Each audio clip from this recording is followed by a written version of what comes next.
ఒకవేళ అక్రమంగా వాళ్ళు ఎవరైనా పట్టాలు చేసుకున్నట్టయితే వాళ్ళందరూ కూడా ఇప్పుడు అప్లై చేసుకున్నట్టయితే వాళ్ళందరూ కూడా అప్లై చేసుకున్నట్టయితే ఏ విధంగా సమస్య పరిష్కరించాలని కూడా ఈ చట్టంలో పొందుపరిచి ఉంచడం జరిగింది. అంటే వాళ్ళందరూ కూడా అప్లై చేసుకొని ఈ పట్టా నాది, ఫలానా మల్లయ్యది పట్టా, బట్ ఎల్లయ్య పేరు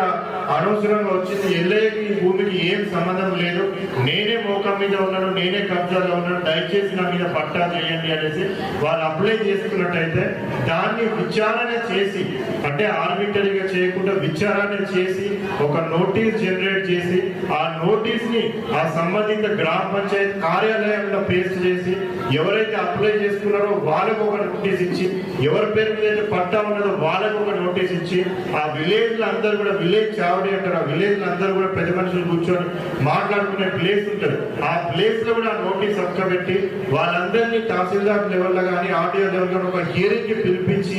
వాళ్ళందరూ కూడా రిటర్న్ స్టేట్మెంట్స్ తీసుకొని మళ్ళా ఫీల్డ్ లెవెల్లో ఉన్న ఆఫీసర్తో ఎంక్వైరీ చేపించి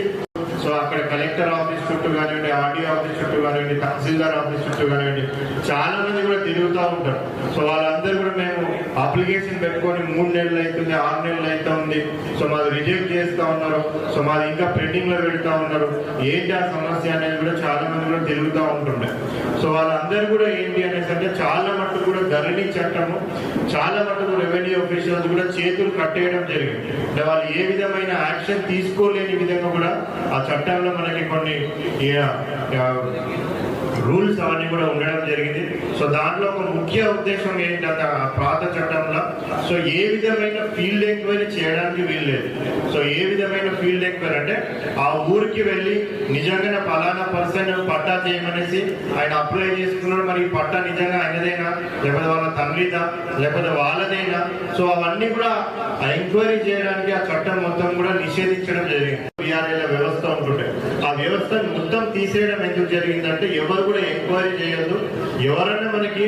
ఆర్ఓఆర్ ప్రకారంగా ఏదైనా పట్టా మార్పికి అప్లై చేసుకున్నట్టయితే తహసీల్దార్ ఏ విధమైన తెలివి ఉపయోగించడానికి వీలు లేదు. ఎవరైతే అప్లై చేసుకున్నారో ధరణిలో వాళ్ళ పేరు ఉన్నదంటే ఆటోమేటిక్ గా తహసీల్దార్ ఆ థంబ్ ఇంప్రెషన్ పెట్టి వేరేల పేరు మీద పట్టా మార్చాల్సిందే. కానీ ఈ పట్టా నాది అని ఎవరైనా పిటిషనర్ వచ్చి దయచేసి మీరు రిజిస్ట్రేషన్ చేయకండి, ఆస్తులు నేనే ఉన్నాను, కబ్జాలు నేనే ఉన్నాను, ఎప్పుడో మా పూర్వీకులు కొనుక్కున్న కాగితం కూడా నా దగ్గరనే ఉంది, మళ్ళా అమ్మినోళ్ళే మళ్ళీ ఇప్పుడు పట్టా చేసుకున్నారని చెప్తే కూడా తహసీల్దార్ ఏం చేయలేని పరిస్థితి అప్పుడు ఉంది. ఒక ఎండోర్స్మెంట్ ఇచ్చేది కూడా వాళ్ళని పబ్లిష్ చేస్తూ ఉంటారు. ఎందుకంటే మనం ఏమన్నా చేయాలంటే తహసీల్దార్ అన్నా కలెక్టర్ అన్నా లేకపోతే ఇంకా పై అధికారి ఎవరన్నా ఏమన్నా చేయాలంటే ఆ చట్టంలో పొందుపరిచి ఉండాలి